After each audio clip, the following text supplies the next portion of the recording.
سورہ محمد. سورہ محمد کا تعارف. مقام نزول. سورہ محمد مدینہ منورہ میں نازل ہوئی ہے. رکوع اور آیات کی تعداد. اس سورت میں 4 رکوع 38 آیتیں ہیں. محمد نام رکھنے کی وجہ. اس سورت کی دوسری آیت میں نبی کریم علیہ الصلوۃ والسلام کا اسم گرامی محمد ذکر کیا گیا ہے. اس مناسبت سے سورہ محمد کہتے ہیں. نیز اس سورت کا ایک نام سورہ قتال بھی ہے، اور اس کی وجہ یہ ہے کہ اس سورت میں کفار کے ساتھ جہاد کے احکام بیان کیے گئے ہیں. سورہ محمد کے مضامین. اس سورت کا مرکزی مضمون یہ ہے کہ اس میں کفار کے ساتھ جہاد کرنے کے احکام اور جہاد کرنے کا ثواب بیان کیا گیا ہے، اور اس سورت میں یہ چیزیں بیان کی گئی ہیں. نمبر 1، اس سورت کی ابتدا میں بیان کیا گیا کہ جو کافر دوسرے لوگوں کو اللہ تعالیٰ کے راستے سے روکتے ہیں، اللہ تعالیٰ نے ان کے اعمال برباد کر دیے، جبکہ وہ لوگ جو اللہ تعالیٰ کی وحدانیت، حضور اقدس علیہ الصلوۃ والسلام کی رسالت پر ایمان لائے اور انہوں نے اچھے کام کیے اور نبی کریم علیہ الصلوۃ والسلام پر نازل ہونے والی کتاب قرآن مجید پر ایمان لائے، تو اللہ تعالیٰ نے ان کی برائیاں مٹا دیں. اور اس کی وجہ یہ ہے کہ کافروں نے باطل کی پیروی کی اور مسلمانوں نے حق کی پیروی کی. نمبر 2، کفار کے ساتھ جنگ کے دوران انہیں قتل کرنے اور کافر قیدیوں کے بارے میں حکم دیا گیا. جنگ کے دوران شہید ہونے والے مجاہدوں کا ثواب بیان کیا گیا، اور اللہ تعالیٰ نے کفار کے ساتھ جہاد کرنے میں مسلمانوں کی مدد کرنے کی بشارت دی. نمبر 3، کافروں کی رسوائی کی وجہ بیان کی گئی کہ وہ چونکہ اللہ تعالیٰ کی نازل کردہ کتاب کو ناپسند کرتے ہیں اس لیے رسوا ہوئے ہیں. نمبر 4، کفار مکہ کے سامنے سابقہ لوگوں کا انجام بیان کر کے انہیں بتایا گیا کہ ان کا انجام بھی انہی جیسا ہو سکتا ہے. نمبر 5، پرہیزگار مسلمانوں سے جس جنت کا وعدہ کیا گیا ہے اس کے اوصاف بیان کیے گئے. نمبر 6، منافقوں کی صفات بیان کی گئیں اور انہیں بتایا گیا کہ اللہ تعالیٰ ان کے چھپے ہوئے بغض اور کینے کو ظاہر فرما دے گا. نمبر 7، اس سورت کے آخر میں دنیاوی زندگی کی حقیقت اور بخل کرنے کی مذمت بیان کی گئی. سورہ احقاف کے ساتھ مناسبت. سورہ محمد کی اپنے سے ماقبل سورت احقاف کے ساتھ مناسبت یہ ہے کہ سورہ احقاف کی آخری آیت کے اس حصے فَهَلْ يُهْلَكُ إِلَّا الْقَوْمُ الْفَاسِقُونَ کا سورہ محمد کی پہلی آیت کے ساتھ ایسا مضبوط ربط ہے کہ ان دونوں آیتوں کی تلاوت کے دوران اگر بسم اللہ نہ پڑھی جائے تو ایسے لگے گا جیسے یہ ایک ہی آیت ہے. بسم اللہ الرحمن الرحیم. ترجمہ: اللہ کے نام سے شروع جو نہایت مہربان رحمت والا ہے. الذین کفروا وصدوا عن سبیل اللہ اضل اعمالہم. ترجمہ: جنہوں نے کفر کیا اور اللہ کی راہ سے روکا، اللہ نے ان کے اعمال برباد کر دیے. الذین کفروا وصدوا عن سبیل اللہ، جنہوں نے کفر کیا اور اللہ کی راہ سے روکا. مفسرین کا ایک قول یہ ہے کہ یہ آیت مدینہ منورہ کے ان اہل کتاب کے بارے میں نازل ہوئی جنہوں نے سید المرسلین صلی اللہ تعالی علیہ وآلہ وسلم کی رسالت کا انکار کیا. اس صورت میں آیت کا معنی یہ ہے کہ وہ لوگ جنہوں نے نبی اکرم علیہ الصلوۃ والسلام اور ان پر نازل ہونے والی کتاب کے ساتھ کفر کیا، خود بھی اسلام میں داخل نہ ہوئے اور دوسروں کو بھی اسلام قبول کرنے سے روکا، تو اللہ تعالیٰ نے ان کے کفر کی وجہ سے ان کا وہ ایمان ضائع کر دیا جو یہ لوگ نبی کریم صلی اللہ تعالیٰ علیہ وسلم کی تشریف آوری سے پہلے پچھلے انبیاء کرام اور آپ علیہ الصلوۃ والسلام پر رکھتے تھے. دوسرا قول یہ کہ یہ آیت کفار مکہ کے بارے میں نازل ہوئی ہے. اس صورت میں آیت کا معنی یہ ہے کہ وہ لوگ جنہوں نے کفر کیا، خود بھی اسلام میں داخل نہ ہوئے اور دوسروں کو بھی اسلام قبول کرنے سے روکا، تو انہوں نے کفر کی حالت میں جو بھی نیک اعمال کیے ہوں، خواہ بھوکوں کو کھلایا ہو یا اسیروں کو چھڑایا ہو یا غریبوں کی مدد کی ہو یا مسجد حرام یعنی خانہ کعبہ کی عمارت میں کوئی خدمت کی ہو، یہ سب اعمال اللہ تعالیٰ نے برباد کر دیے اور آخرت میں انہیں ان کے اعمال کا کچھ ثواب نہیں ملے گا، کیونکہ ایمان کے بغیر کوئی نیکی قبول نہیں. بعض مفسرین کے نزدیک یہاں کفار مکہ کے وہ افراد مراد ہیں جو اپنے کفر کے ساتھ ساتھ دوسروں کو بھی ایمان قبول کرنے سے روکتے تھے اور حضور اقدس علیہ الصلوۃ والسلام کے خلاف سازشیں کرتے تھے. تو ان کافروں نے سرکار دو عالم صلی اللہ تعالی علیہ وآلہ وسلم کے لیے جو سازشیں تیار کی، مکر سوچے اور ہیلے بنائے تھے، اللہ تعالیٰ نے ان کے وہ تمام کام باطل کر دیے اور ان کے مقابلے میں اپنے حبیب علیہ الصلوۃ والسلام کی مدد و نصرت فرمائی اور ان کے دین کو تمام دینوں پر غالب کر دیا. تیسرا قول یہ ہے کہ اس آیت کا تعلق سورہ احقاف کی آخری آیت کے ساتھ ہے. اس کے آخر میں ارشاد فرمایا گیا کہ نافرمان لوگ ہی ہلاک کیے جاتے ہیں. اس پر گویا یہ سوال پیدا ہوا کہ نافرمان لوگوں کو کیسے ہلاک کیا جاتا ہے، حالانکہ وہ تو نیک اعمال کرتے ہیں اور اللہ تعالیٰ کی شان یہ ہے کہ وہ کسی کا نیک عمل ضائع نہیں فرماتا، اگرچہ وہ رائی کے دانے کے برابر ہو. اس کے جواب میں یہاں ارشاد فرمایا گیا کہ نافرمان وہ لوگ ہیں جو خود اسلام میں داخل نہ ہوئے اور دوسروں کو انہوں نے اسلام قبول کرنے سے روکا، اور یہ اس طرح ہلاک ہوئے کہ اللہ تعالیٰ نے ان کے تمام نیک اعمال برباد کر دیے اور آخرت میں انہیں ان کے اعمال کا کچھ ثواب نہیں ملے گا کیونکہ ایمان کے بغیر کوئی نیک عمل مقبول نہیں۔ کفر نیک اعمال کی بربادی کا سبب ہے۔ اس آیت سے معلوم ہوا کہ کفر نیک اعمال کی بربادی کا بہت بڑا سبب ہے۔ یاد رہے کہ جس طرح کفر کی حالت میں کیے گئے نیک اعمال باطل اور بیکار ہیں اور آخرت میں ان کا کوئی اجر و ثواب نہیں، اسی طرح ایمان کی حالت میں کیے گئے نیک اعمال بھی کفر کرنے کی صورت میں ضائع ہو جاتے ہیں اور ان کے ثواب سے بھی بندہ محروم کر دیا جاتا ہے۔ اللہ تعالیٰ ارشاد فرماتا ہے وَمَن يَرْتَدِدْ مِنكُمْ عَن دِينِهِ فَيَمُتْ وَهُوَ كَافِرٌ فَأُولَئِكَ حَبِطَتْ أَعْمَالُهُمْ فِي الدُّنْيَا وَالْآخِرَةِ وَأُولَئِكَ أَصْحَابُ النَّارِ هُمْ فِيهَا خَالِدُونَ۔ ترجمہ، اور تم میں جو کوئی اپنے دین سے مرتد ہو جائے پھر کافر ہی مر جائے تو ان لوگوں کے تمام اعمال دنیا و آخرت میں برباد ہو گئے اور وہ دوزخ والے ہیں، وہ اس میں ہمیشہ رہیں گے۔ اور ارشاد فرماتا ہے قَدْ يَعْلَمُ اللَّهُ الْمُعَوِّقِينَ مِنكُمْ وَالْقَائِلِينَ لِإِخْوَانِهِمْ هَلُمَّ إِلَيْنَا وَلَا يَأْتُونَ الْبَأْسَ إِلَّا قَلِيلًا أَشِحَّةً عَلَيْكُمْ فَإِذَا جَاءَ الْخَوْفُ رَأَيْتَهُمْ يَنظُرُونَ إِلَيْكَ تَدُورُ أَعْيُنُهُمْ كَالَّذِي يُغْشَى عَلَيْهِ مِنَ الْمَوْتِ فَإِذَا ذَهَبَ الْخَوْفُ سَلَقُوكُمْ بِأَلْسِنَةٍ حِدَادٍ أَشِحَّةً عَلَى الْخَيْرِ أُولَئِكَ لَمْ يُؤْمِنُوا فَأَحْبَطَ اللَّهُ أَعْمَالَهُمْ وَكَانَ ذَلِكَ عَلَى اللَّهِ يَسِيرًا۔ ترجمہ، بے شک اللہ تم میں سے ان لوگوں کو جانتا ہے جو دوسروں کو جہاد سے روکتے ہیں اور اپنے بھائیوں سے کہتے ہیں ہماری طرف چلے آؤ، اور وہ لڑائی میں تھوڑے ہی آتے ہیں، تمہارے اوپر بخل کرتے ہوئے آتے ہیں، پھر جب ڈر کا وقت آتا ہے تو تم انہیں دیکھو گے کہ تمہاری طرف یوں نظر کرتے ہیں کہ ان کی آنکھیں گھوم رہی ہیں جیسے کسی پر موت چھائی ہوئی ہو۔ پھر جب ڈر کا وقت نکل جاتا ہے تو مال غنیمت کی لالچ میں تیز زبانوں کے ساتھ تمہیں تانے دینے لگتے ہیں۔ یہ لوگ ایمان لائے ہی نہیں ہیں تو اللہ نے ان کے اعمال برباد کر دیے، اور یہ اللہ پر بہت آسان ہے۔ لہذا مسلمانوں پر لازم ہے کہ وہ نیک اعمال کرنے کے ساتھ ساتھ اپنے ایمان کی حفاظت کرنے کی بھی بھرپور کوشش کریں اور ہر ایسے قول و فعل سے بچیں جس سے مسلمان کا ایمان ضائع ہو جاتا ہے۔ والذین آمنوا وعملوا الصالحات وآمنوا بما نزل على محمد وهو الحق من ربهم كفر عنهم سيئاتهم وأصلح بالهم۔ ترجمہ، اور جو ایمان لائے اور انہوں نے اچھے کام کیے اور اس پر ایمان لائے جو محمد پر اتارا گیا اور وہی ان کے رب کے پاس سے حق ہے، تو اللہ نے ان کی برائیاں مٹا دیں اور ان کی حالتوں کی اصلاح فرمائی۔ والذین آمنوا وعملوا الصالحات، اور جو ایمان لائے اور انہوں نے اچھے کام کیے۔ اس سے پہلی آیت میں کافروں کا حال بیان ہوا اور اس آیت میں ایمان والوں کا حال بیان کیا جا رہا ہے۔ چنانچہ ارشاد فرمائے کہ جو لوگ ایمان لائے اور انہوں نے اچھے کام کیے اور اس قرآن پاک پر ایمان لائے جو میرے حبیب محمد مصطفیٰ صلی اللہ تعالیٰ علیہ وآلہ وسلم پر اتارا گیا اور وہی ان کے رب عز و جل کے پاس سے حق ہے، تو اس ایمان اور نیک اعمال کی برکت سے اللہ تعالیٰ نے ان کے گناہ بخش دیے اور دینی امور میں توفیق عطا فرما کر اور دنیا میں ان کے دشمنوں کے مقابلے میں ان کی مدد فرما کر ان کی حالتوں کی اصلاح فرمائی۔ حضرت عبداللہ ابن عباس رضی اللہ تعالیٰ عنہما نے فرمایا، یہاں حالتوں کی اصلاح فرمانے سے مراد یہ ہے کہ ان کی زندگی کے دنوں میں ان کی حفاظت فرمائی۔ آیت والذین آمنوا وعملوا الصالحات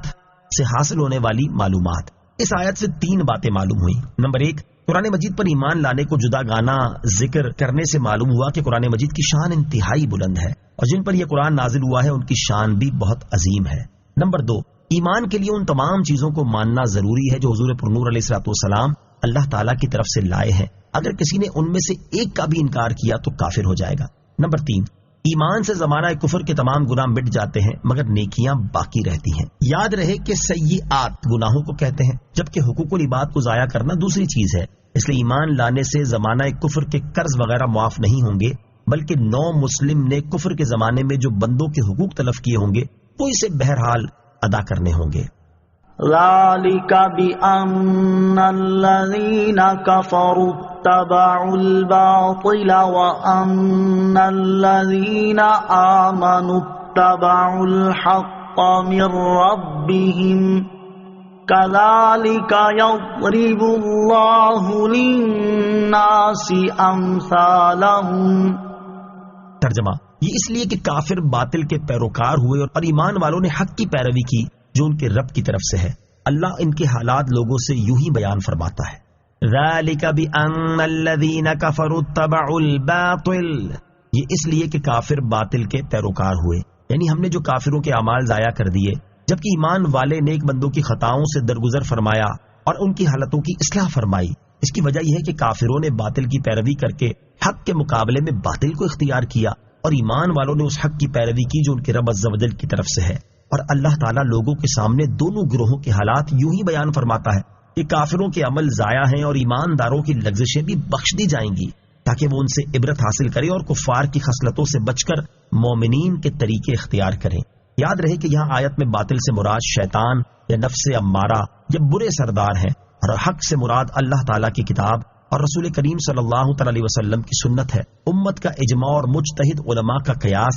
چونکہ سنت کے ساتھ لاحق ہے، اس لیے یہ بھی حق میں داخل ہے۔ یہ حق سے مراد حضور انور علیہ الصلوۃ والسلام ہے، کیونکہ حضور پرنور علیہ الصلوۃ والسلام کا ہر قول اور فعل شریف برحق ہے، اور حق حضور اکرم علیہ الصلوۃ والسلام سے ایسا وابستہ ہے جیسے نور سورج سے یا خوشبو پھول سے وابستہ ہے۔ فَإِذَا لَقِيتُمُ الَّذِينَ كَفَرُوا فَضَرْبَ الرِّقَابِ حَتَّى إِذَا أَثْخَنتُمُوهُمْ فَشُدُّوا الْوَثَاقَ فَإِمَّا مَنًّا بَعْدُ وَإِمَّا فِدَاءً حَتَّى تَضَعَ الْحَرْبُ أَوْزَارَهَا ذَلِكَ وَلَوْ يَشَاءُ اللَّهُ لَانتَصَرَ مِنْهُمْ وَلَكِنْ لِيَبْلُوَ بَعْضَكُمْ بِبَعْضٍ وَالَّذِينَ قُتِلُوا فِي سَبِيلِ اللَّهِ فَلَنْ يُضِلَّ أَعْمَالَهُمْ سَيَهْدِيهِمْ وَيُصْلِحُ بَالَهُمْ وَيُدْخِلُهُمُ الْجَنَّةَ عَرَّفَهَا لَهُمْ۔ ترجمہ، تو جب کافروں سے تمہارا سامنا ہو تو گردنیں مارو، یہاں تک کہ جب تم انہیں خوب قتل کر لو تو قیدیوں کو مضبوطی سے باندھ دو، پھر اس کے بعد چاہے احسان کر کے چھوڑ دو یا فدیہ لے لو، یہاں تک کہ لڑائی اپنے بوجھ رکھ دے۔ حکم یہی ہے کہ اگر اللہ تعالیٰ چاہتا تو آپ ہی ان سے بدلہ لے لیتا، مگر تمہیں قتال کا حکم دیا تاکہ تم میں سے ایک کو دوسرے کے ذریعے جانچے، اور جو اللہ کی راہ میں مارے گئے اللہ ہرگز ان کے عمل کو ضائع نہیں فرمائے گا۔ ان قریب اللہ انہیں راستہ دکھائے گا اور ان کے حال کی اصلاح فرمائے گا اور انہیں جنت میں داخل فرمائے گا۔ اللہ نے انہیں اس کی پہچان کروا دی تھی۔ فَإِذَا لَقِيتُمُ الَّذِينَ كَفَرُوا فَضَرَبَ الرِّقَابَ،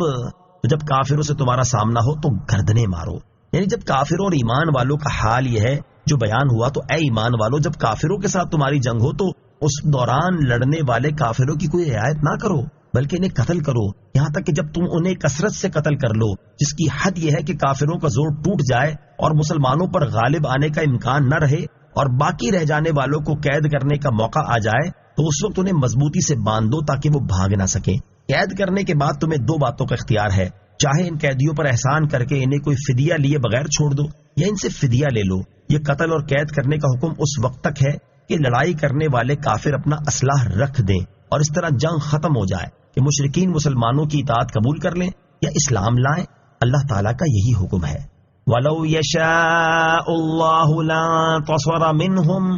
اور اللہ چاہتا تو آپ ہی ان سے بدلہ لے لیتا۔ یہاں جہاد کا حکم دینے کی حکمت بیان کی جا رہی ہے کہ اگر اللہ تعالیٰ چاہتا تو جنگ کے بغیر ہی کافروں کو زمین میں دھسا کر یا ان پر پتھر برسا کر یا اور کسی طرح خود ہی ان سے بدلہ لے لیتا، جیسا کہ پچھلی قوموں کے ساتھ ایسا ہو چکا ہے۔ لیکن اللہ تعالیٰ نے ایسا نہیں چاہا، بلکہ اس نے تمہیں جہاد کا حکم دیا تاکہ کافروں کے ذریعے مومنوں کو جانچے کہ وہ اس کی راہ میں جہاد کرتے ہیں یا نہیں، کیونکہ اگر وہ جہاد کرتے ہیں تو عظیم ثواب کے مستحق ہو جائیں گے، اور دوسری طرف مومنوں کے ذریعے کافروں کو جانچے کہ وہ حق کا اقرار کرتے ہیں یا نہیں، اور اس میں یہ حکمت بھی کہ تمہارے ہاتھوں انہیں کچھ عذاب جلدی پہنچ جائے اور ان میں سے بعض کافر اس سے نصیحت حاصل کر کے اسلام قبول کر لیں۔ اللہ تعالیٰ کی جانچ سے کیا مراد ہے؟ یاد رہے کہ اللہ تعالیٰ اپنے ازلی علم سے جانتا ہے کہ کون سا مسلمان اس کی راہ میں جہاد کرے گا اور کون سا کافر اسلام قبول کرے گا. اور یہاں اللہ تعالیٰ کے جانچنے سے یہ ہرگز مراد نہیں کہ اللہ تعالیٰ کو پہلے معلوم نہ تھا اور اس جانچ کے ذریعے سے معلوم ہوا، بلکہ اس جانچ سے مراد یہ ہے کہ اللہ تعالیٰ لوگوں کے ساتھ ایسا معاملہ فرماتا ہے جیسا امتحان لینے اور آزمانے والا کرتا ہے،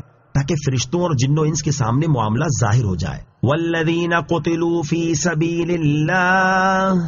اور جو اللہ کی راہ میں مارے گئے. جنگ کے دوران چونکہ مسلمان شہید بھی ہوتے ہیں، اس لیے یہاں سے شہیدوں کی فضیلت بیان کی جا رہی ہے. چنانچہ آیت کے اس حصے اور اس کے بعد والی 2 آیات کا خلاصہ یہ ہے کہ وہ لوگ جو اللہ تعالیٰ کی راہ میں شہید ہو گئے، اللہ تعالیٰ ہرگز ان کے عمل ضائع نہیں فرمائے گا، بلکہ ان کے اعمال کا ثواب پورا دے گا، اور ان قریب اللہ تعالیٰ انہیں بلند درجات کا راستہ دکھائے گا اور ان کے اعمال قبول کر کے ان کے حال کی اصلاح فرمائے گا اور انہیں جنت میں داخل فرمائے گا. اللہ تعالیٰ نے انہیں اس کی پہچان کروا دی تھی، اس لیے وہ جنت کی منازل میں اس نا آشنا کی طرح نہ پہنچیں گے جو کسی مقام پر جاتا ہے تو اسے ہر چیز کے بارے میں دریافت کرنے کی حاجت درپیش ہوتی ہے، بلکہ وہ واقف کاروں کی طرح داخل ہوں گے، اپنے منازل اور مساکن پہچانتے ہوں گے، اپنی زوجہ اور خدام کو جانتے ہوں گے، ہر چیز کا مقام ان کے علم میں ہوگا، گویا کہ وہ ہمیشہ سے یہیں کے رہنے بسنے والے ہیں. شہید کے فضائل. احادیث میں بھی شہید کے بہت فضائل بیان کیے گئے، یہاں ان میں سے 2 احادیث ملاحظہ ہوں. نمبر 1 ترمذی شریف کی حدیث ہے، حضرت مقدام بن معدی کرب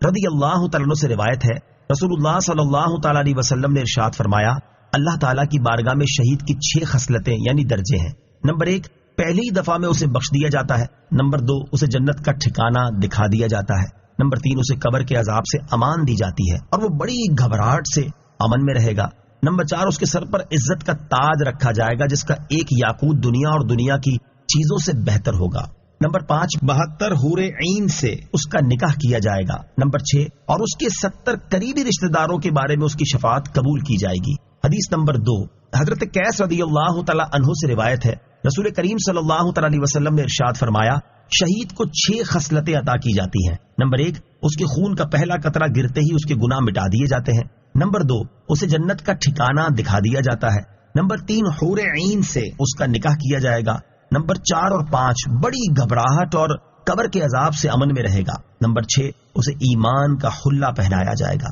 اہل جنت اپنے مقام اور جنتی نعمتوں کو پہچانتے ہوں گے. آیت نمبر 6 میں شہید کے بارے میں بیان ہوا کہ اللہ تعالیٰ نے انہیں جنت میں ان کے مقام اور نعمتوں کی پہچان کروا دی تھی، اور حدیث پاک میں عام جنتیوں کے بارے میں بھی اسی طرح کی فضیلت بیان کی گئی ہے، جیسا کہ بخاری شریف کی حدیث میں ہے. حضرت ابو سعید خدری رضی اللہ تعالیٰ عنہ سے روایت ہے کہ رسول اللہ صلی اللہ تعالیٰ علیہ وآلہ وسلم نے ارشاد فرمایا، مومنین دوزخ سے نجات پا جائیں گے. جنت اور دوزخ کے درمیان ایک پل ہے، اس پر ان کو روک لیا جائے گا. تو دنیا میں ان میں سے بعض نے بعض پر جو زیادتی کی ہوگی اس کا ان سے بدلہ لیا جائے گا، حتیٰ کہ وہ بالکل پاک و صاف ہو جائیں گے. تو پھر ان کو جنت میں داخل ہونے کی اجازت دی جائے گی. بس اس ذات کی قسم جس کے قبضہ قدرت میں محمد صلی اللہ تعالی علیہ وسلم کی جان ہے، ان میں سے ایک شخص جنت میں اپنے ٹھکانے کو دنیا میں اپنے ٹھکانے کے بنسبت زیادہ پہچاننے والا ہوگا.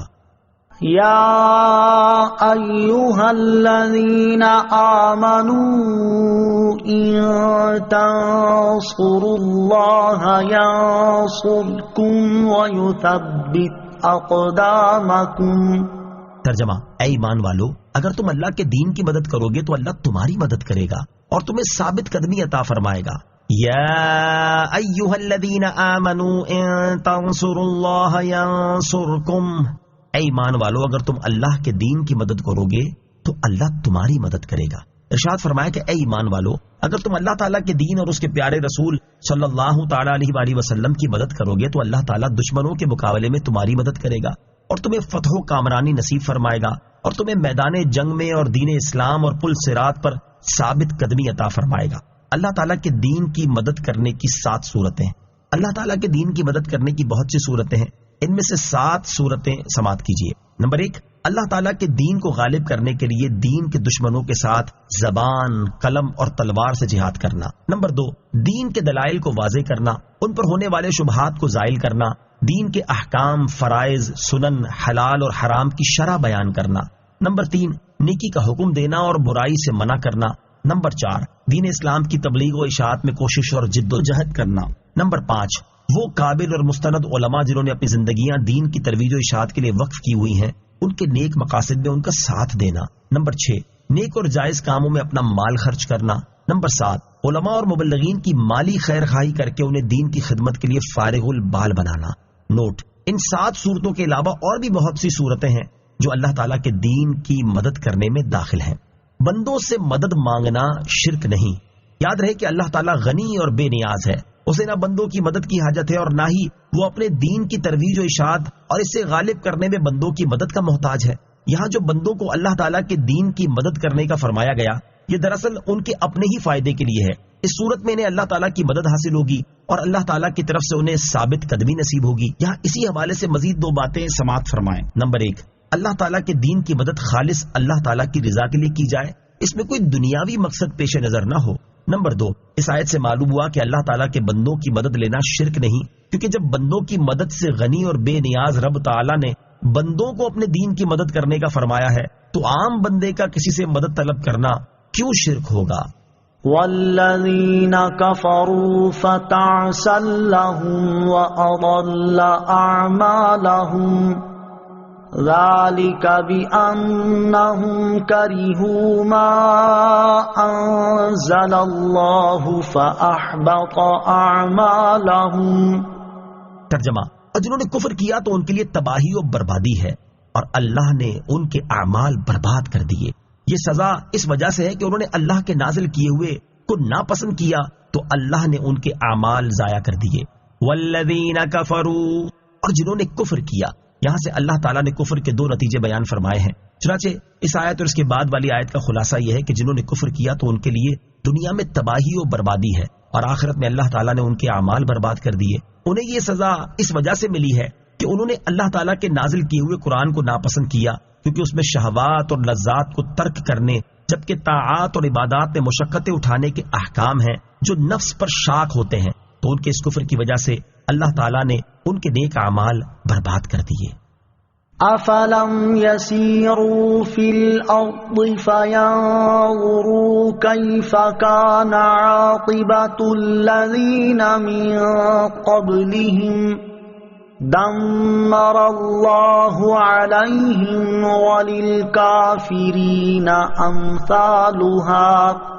ذَلِكَ بِأَنَّ اللَّهَ مَوْلَى الَّذِينَ آمَنُوا وَأَنَّ الْكَافِرِينَ لَا مَوْلَى لَهُمْ۔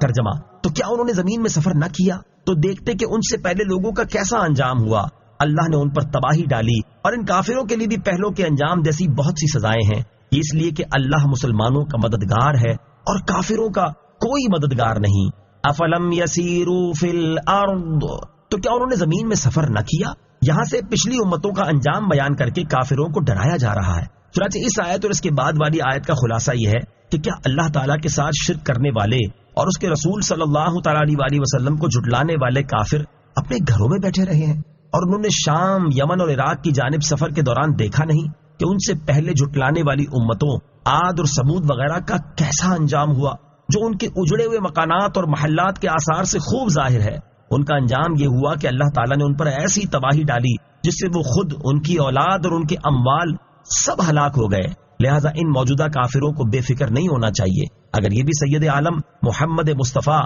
صلی اللہ تعالیٰ علیہ وآلہ وسلم پر ایمان نہ لائیں گے تو ان کے لیے پہلے کافروں جیسی بہت سی سزائیں اور تباہیاں ہیں، اور یہ مسلمانوں کی مدد ہونا اور کافروں پر قہر ہونا اس لیے ہے کہ اللہ تعالیٰ مسلمانوں کا مددگار ہے اور کافروں کا کوئی مددگار نہیں، کیونکہ کافروں نے ان بتوں کی پوجا کی جو بے جان ہیں، نہ نفع پہنچا سکتے ہیں نہ نقصان، اس لیے ان کا کوئی مددگار نہیں۔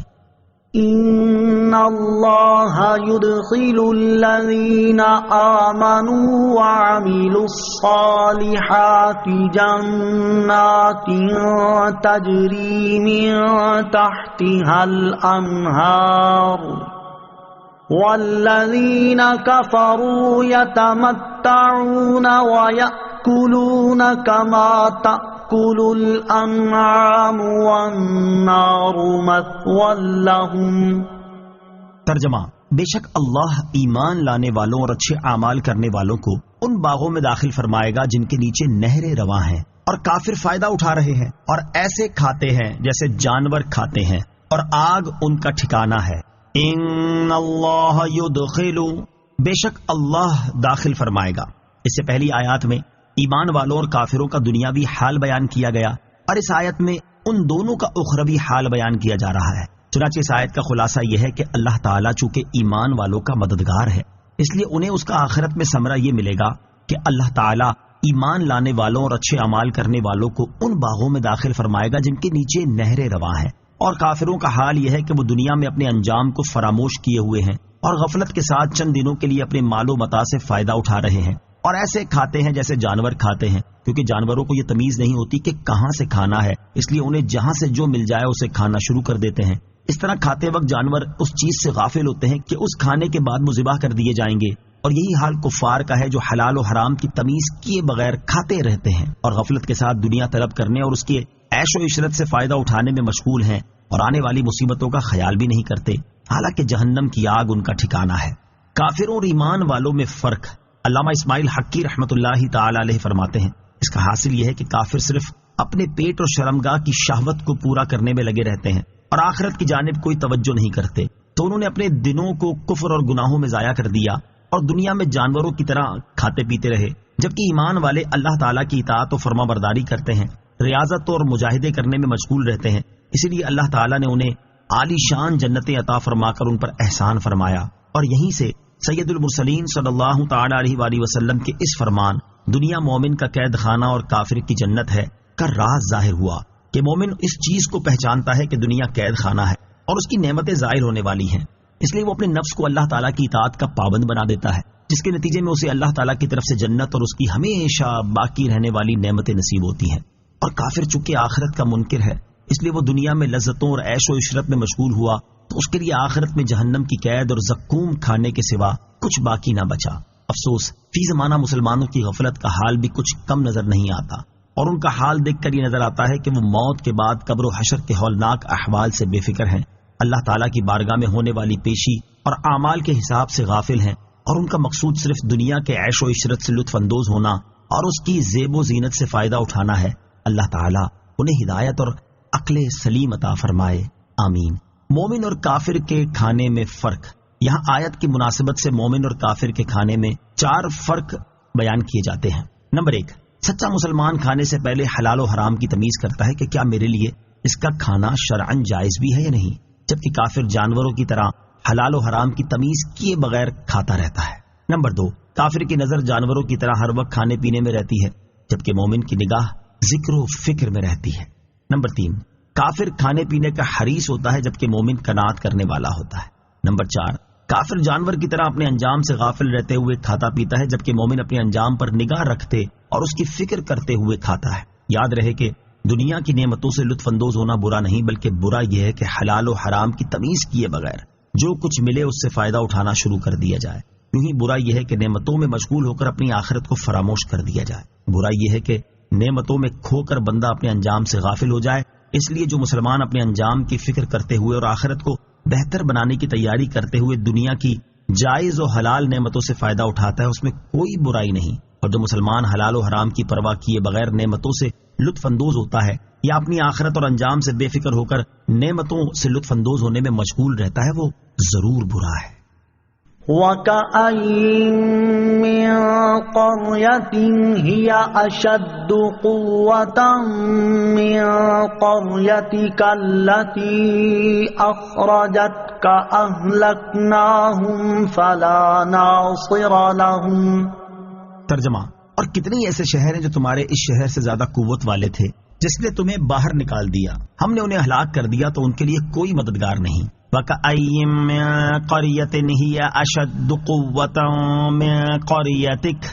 اور کتنے ایسے شہر ہیں جو تمہارے اس شہر سے زیادہ قوت والے تھے۔ شان نزول، جب حضور اقدس صلی اللہ تعالی علیہ وآلہ وسلم نے مکہ مکرمہ سے ہجرت کی اور غار ثور کی طرف تشریف لے چلے تو مکہ مکرمہ کی طرف متوجہ ہو کر فرمایا، اللہ تعالیٰ کے شہروں میں تو اللہ تعالیٰ کو بہت پیارا ہے، اور اللہ تعالیٰ کے شہروں میں تو مجھے بہت پیارا ہے، اگر مشرکین مجھے نہ نکالتے تو میں تجھ سے نہ نکلتا۔ اس پر اللہ تعالیٰ نے یہ آیت نازل فرمائی اور تسلی دیتے ہوئے ارشاد فرمایا، اے پیارے حبیب صلی اللہ تعالی علیہ وآلہ وسلم، آپ اس شہر سے نکلنے پر غم نہ فرمائیں، بے شک اللہ تعالیٰ آپ کی عزت میں ہی اضافہ فرمائے گا اور ان کافروں کو ذلیل کرے گا۔ اور اپنی تسلی کے لیے اس بات پر غور فرمائیں کہ سابقہ زمانے میں بھی کئی شہروں کے باسی ان کفار مکہ سے زیادہ قوت والے تھے جو آپ کے مکہ مکرمہ سے نکلنے کا سبب بنے ہیں۔ ہم نے ان سابقہ قوت والے لوگوں کو ہلاک کر دیا تو ان کے لیے کوئی مددگار نہیں تھا جو انہیں عذاب اور ہلاکت سے بچا سکتا، تو اسی طرح ہم آپ کے شہر والے کافروں کے ساتھ کریں گے، اس لیے آپ اسی طرح صبر فرمائیں جیسے سابقہ شہروں کے رسولوں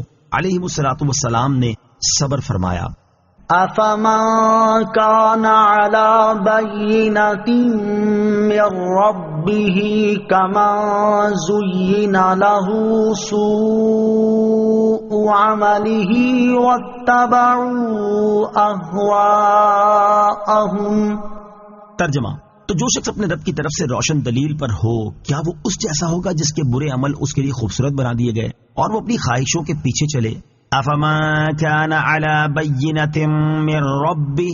تو کیا جو شخص اپنے رب کی طرف سے روشن دلیل پر ہو؟ یہاں سے دوبارہ مومنوں اور کافروں کے احوال بیان کر کے ان میں فرق واضح کیا جا رہا ہے۔ چنانچہ اس آیت کا خلاصہ یہ ہے کہ اپنے رب عز و جل کی طرف سے روشن دلیل پر ہونے والے شخص سے مراد مومن ہے، کیونکہ وہ اپنی مثل بنا کر دکھانے سے عاجز کر دینے والے قرآن مجید اور نبی کریم صلی اللہ تعالی علیہ وآلہ وسلم کے معجزات کی مضبوط دلیل پر کامل یقین اور سچا جزم رکھتا ہے۔ تو جو شخص اپنے رب عز و جل کی طرف سے روشن دلیل پر ہو، کیا وہ اس کافر مشرک جیسا ہوگا جس کے برے عمل اس کے لیے خوبصورت بنا دیے گئے اور وہ اپنی خواہشوں کے پیچھے چلنے لگا اور اس نے کفر و بت پرستی اختیار کی؟ ہرگز وہ مومن اور یہ کافر ایک سے نہیں ہو سکتے، اور ان دونوں میں کچھ بھی نسبت نہیں ہے۔ مثل الجنة التي وعد المتقون فيها أنهار من ماء غير آسن وأنهار من لبن لم يتغير طعمه وأنهار من خمر لذة للشاربين وأنهار من عسل مصفى وَلَهُمْ فِيهَا مِن كُلِّ الثَّمَرَاتِ وَمَغْفِرَةٌ مِّن رَّبِّهِمْ كَمَنْ هُوَ خَالِدٌ فِي النَّارِ وَسُقُوا مَاءً حَمِيمًا فَقَطَّعَ أَمْعَاءَهُمْ۔ ترجمہ، اس جنت کا حال جس کا پرہیزگاروں سے وعدہ کیا گیا ہے یہ ہے کہ اس میں خراب نہ ہونے والے پانی کی نہریں ہیں، اور ایسے دودھ کی نہریں ہیں جس کا مزہ نہ بدلے، اور ایسی شراب کی نہریں ہیں جو پینے والوں کے لیے سراسر لذت ہے، اور صاف شفاف شہد کی نہریں ہیں، اور ان کے لیے اس میں ہر قسم کے پھل اور ان کے رب کی طرف سے مغفرت ہے۔ کیا یہ جنتی اس کے برابر ہو سکتا ہے جو ہمیشہ آگ میں رہنے والا ہے اور انہیں کھولتا پانی پلایا جائے گا تو وہ ان کی آنتوں کے ٹکڑے ٹکڑے کر دے گا۔ مثل الجنة التي وعد المتقون، اس جنت کا حال جس کا پرہیزگاروں سے وعدہ کیا گیا ہے۔ اس آیت کا خلاصہ یہ ہے کہ جس جنت کا پرہیزگاروں سے وعدہ کیا گیا ہے اس کا ایک وصف یہ ہے، اس میں ایسے پانی کی نہریں ہیں جو انتہائی لطیف، نہ سڑتا ہے، نہ اس کی بو بدلتی ہے، اور نہ ہی اس کے ذائقے میں فرق آتا ہے۔ دوسرا وصف یہ ہے کہ اس میں ایسے دودھ کی نہریں ہیں جس کا مزہ نہیں بدلتا، جبکہ دنیا کے دودھ کا حال اس کے برخلاف ہے کہ وہ خراب ہو جاتا ہے۔ تیسرا وصف یہ ہے کہ اس جنت میں ایسی شراب کی نہریں ہیں جو پینے والوں کے لیے خالص لذت ہی لذت ہے، وہ دنیا کی شرابوں کی طرح خراب ذائقے والی نہیں ہے، اور نہ ہی اس میں میل کچیل ہے، نہ خراب چیزوں کی آمیزش ہے، نہ وہ سڑ کر بنی ہے، نہ اس کے پینے سے عقل ظاہر ہوتی، نہ سر چکراتا ہے، نہ خمار آتا ہے، اور نہ ہی درد سر پیدا ہوتا ہے۔ یہ سب آفتیں دنیا ہی کی شراب میں ہیں، جبکہ جنت کی شراب ان سب عیوب سے پاک، انتہائی لذیذ، فرحت بخش اور خوشگوار ہے۔ چوتھا وصف یہ ہے کہ اس میں صاف شفاف شہد کی نہریں ہیں، یعنی وہ شہد صاف ہی پیدا کیا گیا، دنیا کے شہد کی طرح نہیں جو مکھی کے پیٹ سے نکلتا ہے اور اس میں موم وغیرہ کی آمیزش ہوتی ہے۔ پانچواں وصف یہ ہے کہ اس جنت میں پرہیزگاروں کے لیے ہر قسم کے پھل اور ان کے رب عز و جل کی طرف سے مغفرت ہے کہ وہ رب ان پر احسان فرماتا ہے اور ان سے راضی ہے، اور ان پر سے تمام تکلیفی احکام اٹھا لیے گئے ہیں۔ وہ جنتی جو چاہیں کھائیں، جتنا چاہے کھائیں، وہاں کوئی حساب نہیں ہوگا۔ تو کیا ایسے سکھ چین والا شخص اس کافر کے برابر ہو سکتا ہے جو ہمیشہ آگ میں رہنے والا ہے اور انہیں کھولتا پانی پلایا جائے گا جو پیٹ میں جاتے ہی ان کی آنتوں کے ٹکڑے ٹکڑے کر دے گا؟ ہرگز یہ دونوں برابر نہیں ہیں، بلکہ ان میں انتہائی فرق ہے۔ وَمِنْهُمْ مَنْ يَسْتَمِعُ إِلَيْكَ حَتَّى إِذَا خَرَجُوا مِنْ عِنْدِكَ قَالُوا لِلَّذِينَ أُوتُوا الْعِلْمَ مَاذَا قَالَ آنِفًا أولئك الذين طبع الله على قلوبهم واتبعوا أهواءهم. ترجمہ: اور لوگوں میں سے کچھ وہ ہیں جو تمہاری طرف کان لگا کر سنتے ہیں، یہاں تک کہ جب تمہارے پاس سے نکل کر جاتے ہیں تو علم والوں سے کہتے ہیں ابھی انہوں نے کیا کہا. یہی وہ لوگ ہیں جن کے دلوں پر اللہ نے مہر لگا دی اور وہ اپنی خواہشوں کے تابع ہو گئے. وَمِنْهُمْ مَنْ يَسْتَمِعُ إِلَيْكَ،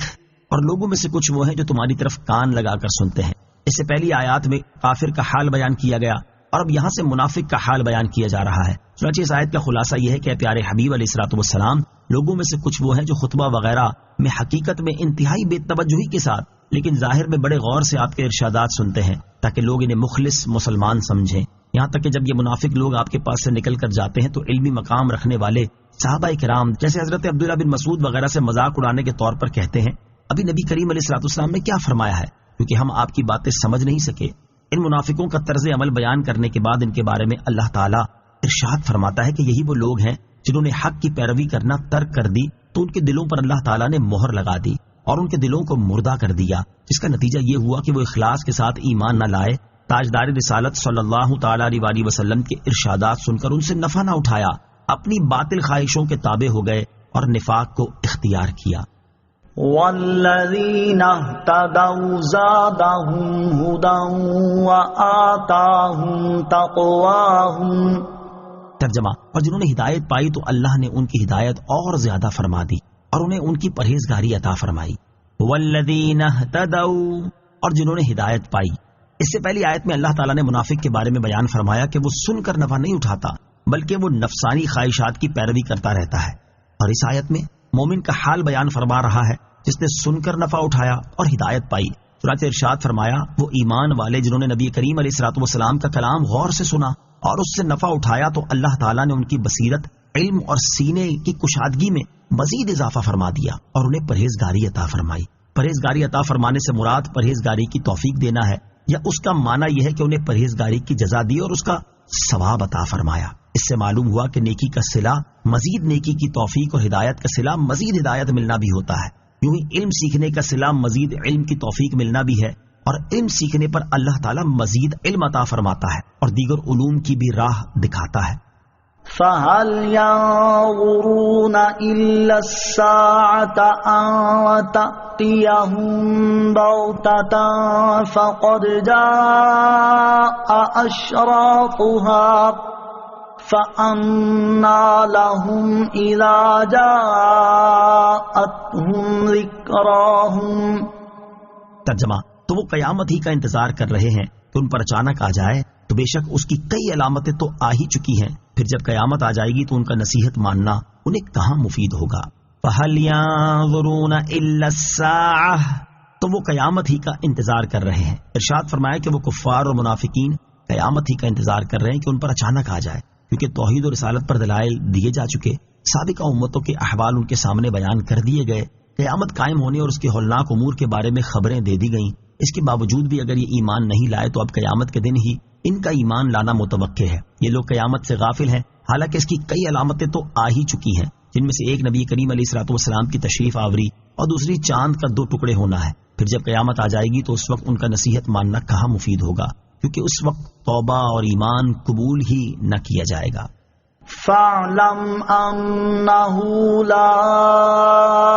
إِلَٰهَ إِلَّا اللَّهُ وَاسْتَغْفِرْ لِذَنبِكَ وَلِلْمُؤْمِنِينَ وَالْمُؤْمِنَاتِ وَاللَّهُ يَعْلَمُ مُتَقَلَّبَكُمْ وَمَثْوَاكُمْ. ترجمہ: تو جان لو کہ اللہ کے سوا کوئی عبادت کے لائق نہیں، اور اے حبیب اپنے خاص غلاموں اور عام مسلمان مردوں اور عورتوں کے گناہوں کی معافی مانگو، اور اے لوگو اللہ دن کے وقت تمہارے پھرنے اور رات کو تمہارے آرام کرنے کو جانتا ہے. فَاعْلَمْ أَنَّهُ لَا إِلَٰهَ إِلَّا اللَّهُ، تو جان لو کہ اللہ کے سوا کوئی عبادت کے لائق نہیں. یعنی جب آپ نے جان لیا کہ قیامت قائم ہوتے وقت نصیحت حاصل کرنے سے کوئی فائدہ نہ ہوگا تو آپ اللہ تعالیٰ کی وحدانیت کے بارے میں جو علم اور یقین رکھتے ہیں اس پر قائم رہیں، کیونکہ یہ قیامت کے دن ضرور نفع دے گا. وَاسْتَغْفِرْ لِذَنبِكَ وَلِلْمُؤْمِنِينَ وَالْمُؤْمِنَاتِ، اور اے حبیب اپنے خاص غلاموں اور عام مسلمان مردوں اور عورتوں کے گناہوں کی معافی مانگو۔ یہاں آیت میں اگر خطاب حضور اقدس صلی اللہ تعالی علیہ وسلم سے ہو تو اس کا یہ مطلب نہیں ہوگا کہ نبی کریم علیہ الصلوۃ والسلام سے کوئی گناہ ہوا تھا جس کی معافی مانگنے کا فرمایا گیا، کیونکہ آپ یقینی طور پر گناہوں سے معصوم ہیں، بلکہ یہ کسی دوسرے مقصد کے پیش نظر فرمایا گیا ہوگا، جیسا کہ امام جلال الدین سیوطی رحمۃ اللہ تعالی علیہ فرماتے ہیں نبی کریم صلی اللہ تعالی علیہ وسلم گناہوں سے معصوم ہیں، اس کے باوجود آپ کو گناہ سے مغفرت طلب کرنے کا فرمایا گیا۔ یہ امت کی تعلیم کے لیے ہے تاکہ اس معاملے میں امت آپ کی پیروی کرے، اور نبی کریم صلی اللہ تعالی علیہ وسلم نے مغفرت طلب بھی کی ہے، چنانچہ ارشاد فرمایا میں روزانہ 100 مرتبہ اللہ تعالیٰ کی بارگاہ میں استغفار کرتا ہوں۔ علامہ احمد صابی رحمۃ اللہ تعالی لکھتے ہیں یہاں حضور اقدس صلی اللہ تعالی علیہ وسلم کی طرف ذنب کی جو نسبت کی گئی اس سے مراد آپ کے اہل بیت کی خطائیں ہیں۔ نیز اس آیت میں امت کے لیے بھی بشارت ہے، کیونکہ اللہ تعالیٰ نے نبی کریم علیہ الصلوۃ والسلام سے فرمایا کہ مسلمان مردوں اور عورتوں کے گناہوں کی بھی مغفرت طلب فرمائیں، اور آپ کی شان یہ ہے کہ آپ شفاعت فرمانے والے اور مقبول الشفاعت ہیں، تو آپ جس کی مغفرت طلب فرمائیں گے وہ اللہ تعالیٰ کے فضل و کرم سے ضرور قبول ہوگی۔ نوٹ: اس مسئلے کے بارے میں مزید معلومات حاصل کرنے کے لیے پارہ 24 سورہ مومن آیت نمبر 55 کے تحت مذکور تفسیر سماعت فرمائیں۔ واللہ یعلم، اور اللہ جانتا ہے۔ یہاں ایمان والوں اور دیگر تمام لوگوں سے خطاب فرمایا گیا کہ اے لوگو، اللہ تعالیٰ تم لوگوں کے دن کے وقت کی مشغولیات اور رات کے وقت تمہارے آرام کرنے کو جانتا ہے، یعنی وہ تمہارے تمام احوال کو جاننے والا ہے، اس سے کچھ مخفی نہیں ہے، تو تم اس سے ڈرو۔ وَيَقُولُ الَّذِينَ آمَنُوا لَوْلَا نُزِّلَتْ سُورَةٌ فَإِذَا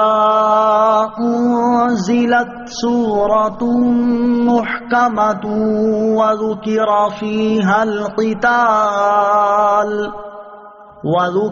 فِيهَا الْقِتَالُ رَأَيْتَ الَّذِينَ فِي قُلُوبِهِم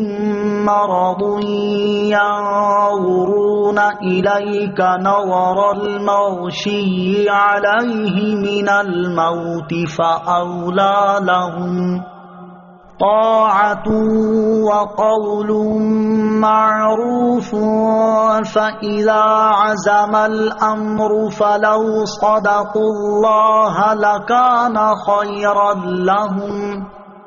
ترجمہ: اور مسلمان کہتے ہیں کوئی صورت کیوں نہیں اتاری گئی؟ تو جب کوئی واضح صورت اتاری جاتی ہے اور اس میں جہاد کا حکم دیا جاتا ہے تو تم ان لوگوں کو دیکھو گے جن کے دلوں میں بیماری ہے کہ تمہاری طرف ایسے دیکھتے ہیں جیسے وہ دیکھتا ہے جس پر موت چھائی ہوئی ہو، تو ان کے لیے بہتر تھا فرما برداری کرنا اور اچھی بات کہنا۔ پھر جب جہاد کا حکم قطعی ہو گیا تو اگر اللہ سے سچے رہتے تو یہ ان کے لیے بہتر ہوتا۔ وَيَقُولُ الَّذِينَ آمَنُوا، اور مسلمان کہتے ہیں۔ شان نزول: ایمان والوں کو اللہ تعالیٰ کی راہ میں جہاد کرنے کا بہت ہی شوق تھا، اور اسی شوق کی بنا پر وہ کہتے تھے کہ ایسی صورت کیوں نہیں اترتی جس میں جہاد کا حکم ہو تاکہ ہم جہاد کریں، اور یہی بات منافق بھی کہہ دیا کرتے تھے۔ اس پر یہ آیت کریمہ نازل ہوئی، اور اس آیت اور اس کے بعد والی آیت میں ارشاد فرمایا گیا کہ مسلمان کہتے ہیں کوئی صورت کیوں نہیں اتاری گئی؟ پھر جب کوئی واضح صورت اتاری جاتی ہے جس کا معنی واضح ہو اور اس کا کوئی حکم منسوخ ہونے والا نہ ہو اور اس میں جہاد کا حکم دیا گیا ہو، تو تم دلوں میں منافقت کا مرض رکھنے والوں کو دیکھو گے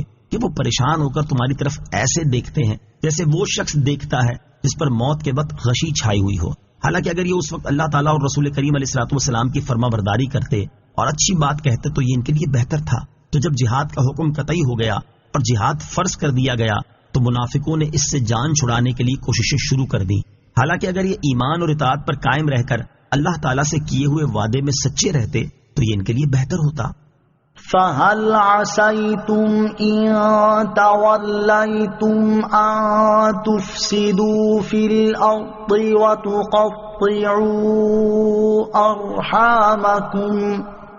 ترجمہ: تو کیا تم اس بات کے قریب ہو کہ اگر تمہیں حکومت ملے تو زمین میں فساد پھیلاؤ اور اپنے رشتے کاٹ دو؟ فَهَلْ عَسَيْتُمْ، تو کیا تم اس بات کے قریب ہو جب منافقوں کو یہ حکم دیا گیا کہ وہ مشرکین کے خلاف جہاد کریں تو انہوں نے جہاد میں شرکت نہ کرنے سے متعلق یہ عذر پیش کیا کہ ہم مشرکوں کے خلاف جہاد کیسے کریں، کیونکہ اس میں ایک خرابی یہ ہے کہ انسانوں کو قتل کرنا زمین میں فساد پھیلانا ہے، اور دوسری خرابی یہ ہے کہ عرب والے ہمارے رشتہ دار ہیں اور ہمارے قبیلوں سے تعلق رکھتے ہیں، تو ان سے جنگ کر کے انہیں قتل کرنا رشتہ داری کو توڑ دینا ہے، اور یہ کوئی اچھا کام نہیں ہے۔ ان کے رد میں اللہ تعالیٰ نے ارشاد فرمایا، اے منافقوں، تم سے یہ بعید نہیں کہ اگر تمہیں حکومت مل جائے تو تم اپنی مرضی کے خلاف کام کرنے والے کو قتل کر کے زمین میں فساد پھیلاؤ اور رشتہ داری توڑ دو، کیا دور جاہلیت میں تم آپس میں لڑائی نہیں کرتے تھے؟ اور کیا اس دوران ایک دوسرے کو قتل نہیں کرتے تھے؟ اور تم اپنی بیٹیوں کو زندہ دفن نہیں کرتے تھے؟ کیا تمہاری یہ لڑائیاں قتل اور بیٹیوں کو زندہ دفن کر دینے جیسا گھناؤنا فعل، زمین میں فساد پھیلانا اور رشتہ داری توڑ دینا نہیں تھا؟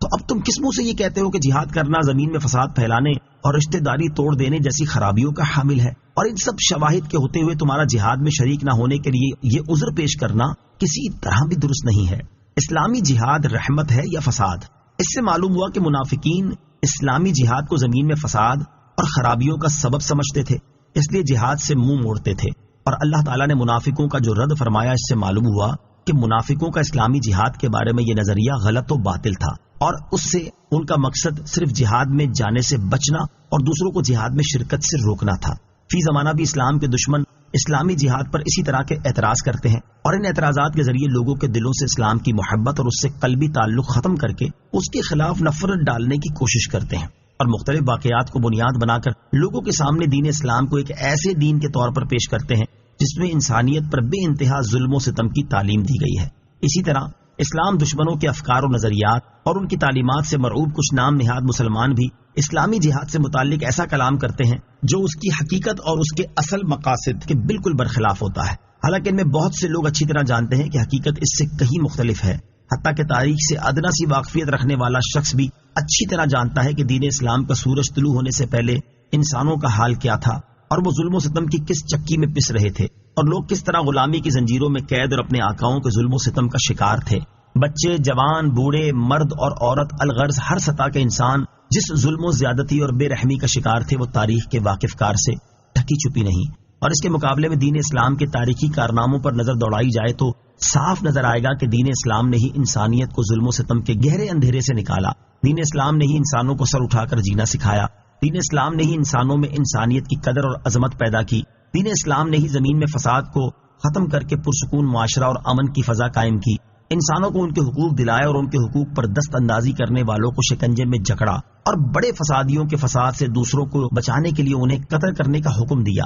تاکہ ان کے ذریعے ہونے والے فساد سے دوسرے انسانوں کی حفاظت ہو اور یہ دوسروں کے لیے عبرت کا مقام بنے اور وہ فساد برپا کرنے سے باز رہیں۔ اسی تناظر میں اسلامی جہاد کو انصاف کی نظر سے دیکھا جائے اور اس کے بنیادی مقاصد پر سچے دل سے غور کیا جائے تو ہر عقل سلیم رکھنے والے شخص پر واضح ہو جائے گا کہ اسلامی جہاد سراپا رحمت ہے، کیونکہ اس کے ذریعے فساد کا خاتمہ ہوتا اور معاشرے میں امن و سکون قائم ہوتا ہے۔ اسلام کی نظر میں رشتہ داری کی اہمیت، آیت میں رشتہ داریاں توڑنے کے موضوع پر بھی کلام ہے، تو اس کے بارے میں اسلامی تعلیمات سماعت فرمائیں۔ چنانچہ قرآن مجید میں اللہ تعالیٰ ارشاد فرماتا ہے، یا ایہا الناس اتقوا ربکم الذی خلقکم من نفس واحدۃ وخلق منها زوجها وبث منہما رجالا کثیرا ونساء واتقوا اللہ الذی تساءلون به والارحام ان اللہ کان علیکم رقیبا۔ ترجمہ، اے لوگوں اپنے رب سے ڈرو جس نے تمہیں ایک جان سے پیدا کیا اور اسی میں سے اس کا جوڑا پیدا کیا اور ان دونوں سے کثرت سے مرد و عورت پھیلا دیے، اور اللہ سے ڈرو جس کے نام پر ایک دوسرے سے مانگتے ہو اور رشتوں کو توڑنے سے بچو، بے شک اللہ تم پر نگہبان ہے۔ اور ارشاد فرماتا ہے، انما یتذکر اولو الالباب الذین یوفون بعہد اللہ ولا ینقضون المیثاق والذین یصلون ما امر اللہ به ان یوصل ویخشون ربهم ویخافون سوء الحساب۔ ترجمہ، صرف عقل والے ہی نصیحت مانتے ہیں، وہ جو اللہ کا عہد پورا کرتے ہیں اور معاہدے کو توڑتے نہیں، اور وہ جو اسے جوڑتے ہیں جس کے جوڑنے کا اللہ نے حکم دیا، اور اپنے رب سے ڈرتے ہیں اور برے حساب سے خوف زدہ ہیں۔ اور ارشاد فرماتا ہے، والذین ينقضون عہد اللہ من بعد میثاقہ ویقطعون ما امر اللہ به ان یوصل ویفسدون فی الارض اولئک لهم اللعنۃ ولهم سوء الدار۔ ترجمہ، اور وہ جو اللہ کا عہد اسے پختہ کرنے کے بعد توڑ دیتے ہیں اور جسے جوڑنے کا اللہ تعالیٰ نے حکم فرمایا ہے اسے کاٹتے ہیں، اور زمین میں فساد پھیلاتے ہیں ان کے لیے لعنت ہی ہے اور ان کے لیے برا گھر ہے۔ اور حضرت ابو ہریرہ رضی اللہ تعالی عنہ سے روایت ہے، بخاری شریف کی حدیث ہے، سرکار دو عالم صلی اللہ تعالی علیہ وسلم نے ارشاد فرمایا، جب اللہ تعالیٰ مخلوق کو پیدا فرما چکا تو اس مخلوق میں سے رشتہ کھڑا ہوا اور اللہ تعالیٰ کے دربار میں استغاثہ کیا۔ اللہ تعالیٰ نے ارشاد فرمایا، کیا ہے؟ اس نے عرض کی، میں رشتہ کاٹنے والوں سے تیری پناہ مانگتا ہوں۔ ارشاد ہوا، کیا تو اس پر راضی نہیں ہے کہ جو تجھے ملائے میں اسے ملاؤں گا اور جو تجھے کاٹے میں اسے کاٹ دوں گا؟ اس نے عرض کی، اے میرے رب عز و جل، ہاں میں راضی ہوں۔ ارشاد فرمایا، تو بس تیرے ساتھ یہی ہوگا۔ اور حضرت ابو بکرہ رضی اللہ تعالی عنہ سے روایت ہے، رسول اللہ صلی اللہ تعالی علیہ وسلم نے ارشاد فرمایا، سرکشی اور رشتہ داری توڑنے سے بڑھ کر کوئی گناہ اس بات کا مستحق نہیں کہ اللہ تعالیٰ اس کی سزا دنیا میں جلد دے دے اور اس کے ساتھ اس کے لیے آخرت میں بھی عذاب کا ذخیرہ رہے۔ یعنی یہ دونوں گناہ دنیا میں جلد سزا اور آخرت میں عذاب کے زیادہ مستحق ہیں۔ البتہ یاد رہے کہ جہاں عدل و انصاف یا دین کا معاملہ ہو وہاں رشتہ داری کا لحاظ نہ کرنے اور اس کے مقابلے میں دین کو ترجیح دینے کا حکم ہے۔ یہاں قرآن مجید سے اس کی دو مثالیں سماعت کیجیے۔ چنانچہ اللہ تعالیٰ ارشاد فرماتا ہے، یا ایھا الذین آمنوا کونوا قوامین بالقسط شہداء للہ ولو علی انفسکم او الوالدین والاقربین۔ ترجمہ، اے ایمان والو، اللہ کے لیے گواہی دیتے ہوئے انصاف پر خوب قائم ہو جاؤ، چاہے تمہارے اپنے یا والدین یا رشتہ داروں کے خلاف ہی گواہی ہو۔ اور ارشاد فرماتا ہے، وَإِذَا قُلْتُمْ فَاعْدِلُوا وَلَوْ كَانَ ذَا قُرْبَى وَبِعَهْدِ اللَّهِ أَوْفُوا۔ ترجمہ، اور جب بات کرو تو عدل کرو، اگرچہ تمہارے رشتہ دار کا معاملہ ہو، اور اللہ ہی کا عہد پورا کرو۔ اور جو لوگ اللہ تعالیٰ اور اس کے رسول علیہ الصلوۃ والسلام سے زیادہ رشتہ داروں کو ترجیح دیتے ہیں، ان کے بارے میں اللہ تعالیٰ ارشاد فرماتا ہے، قل إن كان آباؤكم وأبناؤكم وإخوانكم وأزواجكم وعشيرتكم وأموال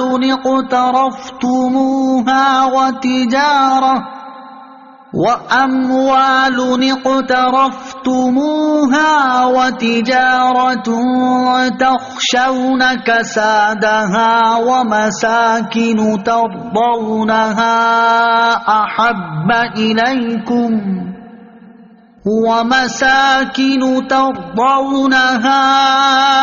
أحب إليكم من الله ورسوله وجهاد في سبيله فتربصوا حتى يأتي الله بأمره واللہ لا یہدی القوم الفاسقین۔ ترجمہ، تم فرماؤ، اگر تمہارے باپ اور تمہارے بیٹے اور تمہارے بھائی اور تمہاری بیویاں اور تمہارا خاندان اور تمہاری کمائی کے مال اور وہ تجارت جس کے نقصان سے تم ڈرتے ہو اور تمہارے پسندیدہ مکانات تمہیں اللہ اور اس کے رسول اور اس کی راہ میں جہاد کرنے سے زیادہ محبوب ہیں، تو انتظار کرو یہاں تک کہ اللہ اپنا حکم لائے، اور اللہ نافرمان لوگوں کو ہدایت نہیں دیتا۔ اولئک الذین لعنهم اللہ فاصمهم واعمی ابصارهم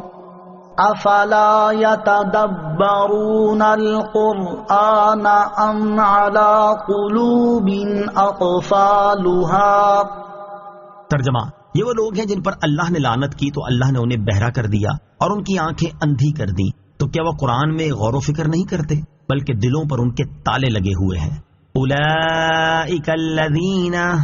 یہ وہ لوگ ہیں، یعنی یہ فساد پھیلانے والے وہ لوگ ہیں جن پر اللہ تعالیٰ نے لعنت کی اور انہیں اپنی رحمت سے دور کر دیا، تو اس کا اثر یہ ہوا کہ اللہ تعالیٰ نے انہیں واعظ و نصیحت سننے سے بہرا کر دیا اور حق کی رات دیکھنے سے ان کی آنکھیں اندھی کر دی، اس لیے اب وہ حق راستے کی طرف ہدایت حاصل نہیں کر سکتے۔ افلا یتدبرون القرآن، تو کیا وہ قرآن میں غور و فکر نہیں کرتے؟ یعنی جن کے دلوں میں نفاق کے کفل لگے ہیں وہ نہ تو قرآن کریم میں غور و فکر کر سکتے ہیں اور نہ ہی وہ ہدایت حاصل کر سکتے ہیں، کیونکہ ان کے دلوں پر تالے لگے ہوئے ہیں، جس کی وجہ سے حق کی بات ان میں پہنچ ہی نہیں پاتی۔ تدبر قرآن پاک میں گہرے غور و خوض کو کہتے ہیں، جو تعصبات اور جانبداری سے پاک اور عقل و نقل کے حقیقی تقاضوں کے مطابق ہو۔ ان الذين ارتدوا على أدبارهم من بعد ما تبين لهم الهدى الشيطان سول لهم وأملى لهم. ترجمہ: بے شک وہ لوگ جو اپنے پیچھے پلٹ گئے اس کے بعد کہ ان کے لیے ہدایت بالکل واضح ہو چکی تھی، شیطان نے انہیں فریب دیا اور انہیں لمبی لمبی امیدیں دلائیں. ان الذین ارتدوا علی ادبارہم،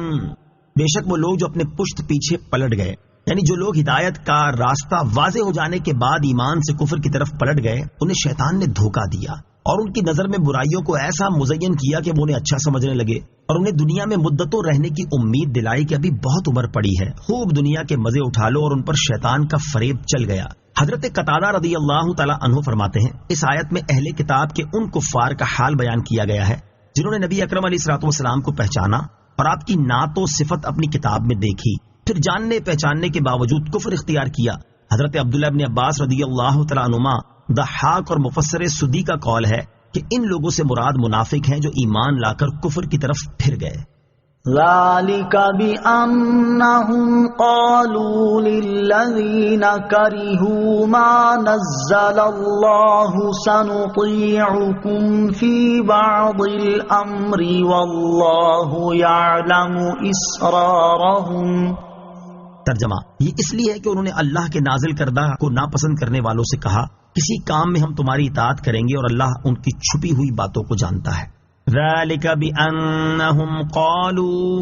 یہ اس لیے ہے کہ انہوں نے کہا، یعنی ایمان سے کفر کی طرف پھر جانا اس لیے ہے کہ منافقوں نے اللہ تعالیٰ کے نازل کردہ قرآن اور دین کے احکام کو ناپسند کرنے والے یہودیوں سے پوشیدہ طور پر یہ کہا، بعض کاموں جیسے محمد مصطفیٰ صلی اللہ تعالی علیہ وسلم کی عداوت اور حضور علیہ الصلوۃ والسلام کے خلاف ان کے دشمنوں کی امداد کرنے اور لوگوں کو جہاد سے روکنے میں ہم تمہاری اطاعت کریں گے. انہوں نے یہ بات اگرچہ خفیہ طور پر کہی، لیکن اللہ تعالیٰ ان کی چھپی ہوئی ان سب باتوں کو جانتا ہے جو وہ یہودیوں سے کہتے ہیں، اور اللہ تعالیٰ نے اپنے حبیب علیہ الصلوۃ والسلام کو ان کی خبر بھی دے دی ہے. فَكَيْفَ إِذَا تَوَفَّتْهُمُ الْمَلَائِكَةُ يَضْرِبُونَ وُجُوهَهُمْ وَأَدْبَارَهُمْ ذَلِكَ بِأَنَّهُمُ اتَّبَعُوا مَا أَسْخَطَ اللَّهَ وَكَرِهُوا رِضْوَانَهُ فَأَحْبَطَ أَعْمَالَهُمْ.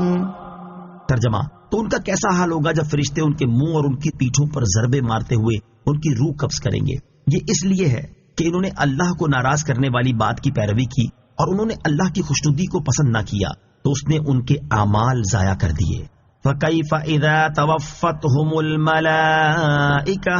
تو ان کا کیسا حال ہوگا جب فرشتے ان کی روح قبض کریں گے. اس آیت اور اس کے بعد والی آیت کا خلاصہ یہ ہے کہ منافق لوگ اپنی زندگی میں سازشیں کر رہے ہیں، تو اس وقت ان کا کیسا حال ہوگا جب فرشتے ان کی روح قبض کرنے کے لیے ان کے پاس آئیں گے اور وہ ان کے منہ اور ان کی پیٹھوں پر لوہے کے گرزوں سے ضربے مارتے ہوئے ان کی روح قبض کریں گے. ان کی اس ہولناک طریقے سے روح قبض کرنا اس لیے ہے کہ انہوں نے اس بات کی پیروی کی جو اللہ تعالیٰ کو ناراض کرنے والی ہے اور اس چیز کو ناپسند کیا جس میں اللہ تعالیٰ کی خوشنودی ہے. تو اس وجہ سے اللہ تعالیٰ نے ان کے وہ تمام نیک اعمال ضائع کر دیے جو انہوں نے ایمان کی حالت میں کیے تھے، اور یہ چیز ان کے لیے سزا کا باعث بنی. مفسرین فرماتے ہیں کہ یہاں اللہ تعالیٰ کو ناراض کرنے والی بات سے مراد لوگوں کو رسول کریم صلی اللہ تعالیٰ علیہ وسلم کے ساتھ جہاد میں جانے سے روکنا اور کافروں کی مدد کرنا ہے. جبکہ حضرت عبداللہ ابن عباس رضی اللہ تعالیٰ عنہما فرماتے ہیں وہ بات تورات کے ان مضامین کو چھپانا ہے جن میں رسول کریم علیہ الصلوۃ والسلام کی نعت شریف ہے، اور جس چیز میں اللہ تعالیٰ کی خوشنودی ہے اس سے مراد ایمان و طاعت، مسلمانوں کی مدد اور رسول کریم علیہ الصلوۃ والسلام کے ساتھ جہاد میں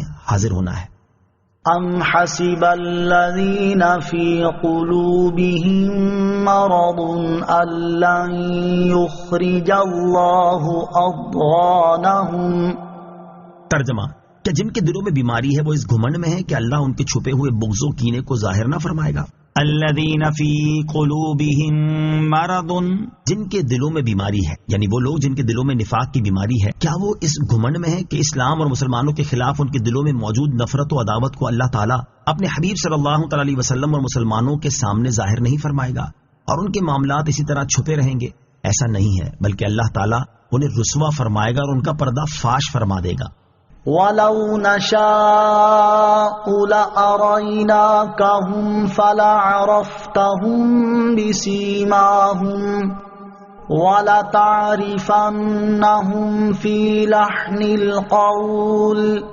وَاللَّهُ يَعْلَمُ أَعْمَالَكُمْ وَلَنَبْلُوَنَّكُمْ حَتَّى نَعْلَمَ الْمُجَاهِدِينَ مِنكُمْ وَالصَّابِرِينَ وَنَبْلُوَ أَخْبَارَكُمْ۔ ترجمہ: اور اگر ہم چاہتے تو تمہیں وہ منافقین دکھا دیتے تو تم انہیں ان کی صورت سے پہچان لیتے، اور ضرور تم انہیں گفتگو کے انداز میں پہچان لوگے، اور اللہ تمہارے اعمال جانتا ہے، اور ضرور ہم تمہیں آزمائیں گے یہاں تک کہ ہم تم میں سے جہاد کرنے والوں اور صبر کرنے والوں کو دیکھ لیں اور تمہاری خبریں آزما لیں۔ وَلَوْ نَشَاءُ لَأَرَيْنَاكَهُمْ،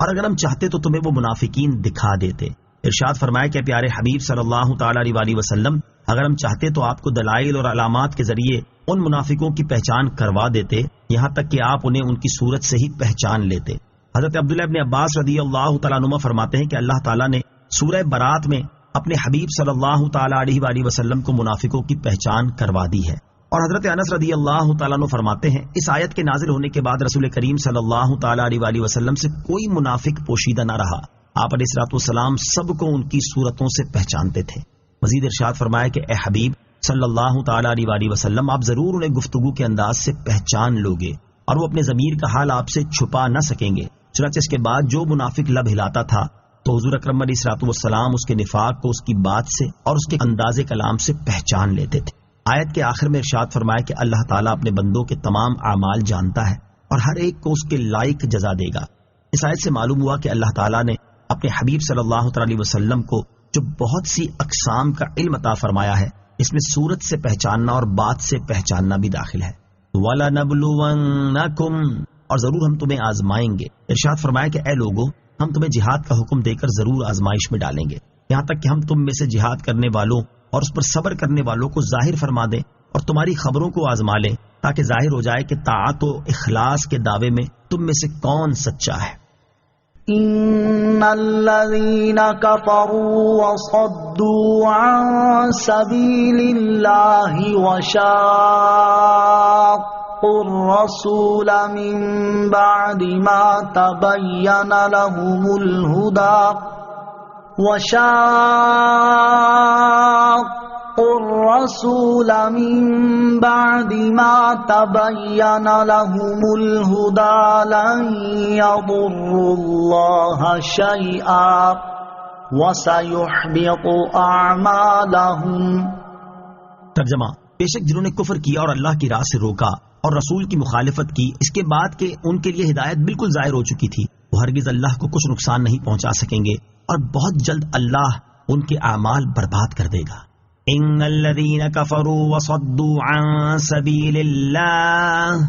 بے شک جنہوں نے کفر کیا اور اللہ کی راہ سے روکا۔ بعض مفسرین کے نزدیک اس آیت میں منافقوں کے بارے میں ارشاد فرمایا گیا کہ بے شک وہ لوگ جنہوں نے ظاہری طور پر اسلام کا دعویٰ کیا اور باطنی طور پر کفر کیا اور لوگوں کو اللہ تعالیٰ کی راہ سے روکا، اور رسول کریم علیہ الصلوۃ والسلام نے جو جہاد کرنے کا کہا اور اس کے علاوہ جو احکام دیے اس میں ان کی مخالفت کی، حالانکہ ان کے سامنے ہدایت کے دلائل اور نبی کریم علیہ الصلوۃ والسلام کی صداقت بالکل ظاہر ہو چکی تھی، وہ ہرگز اللہ تعالیٰ کو کچھ نقصان نہیں پہنچا سکیں گے، کیونکہ اللہ تعالیٰ کی شان اس سے بہت بلند ہے۔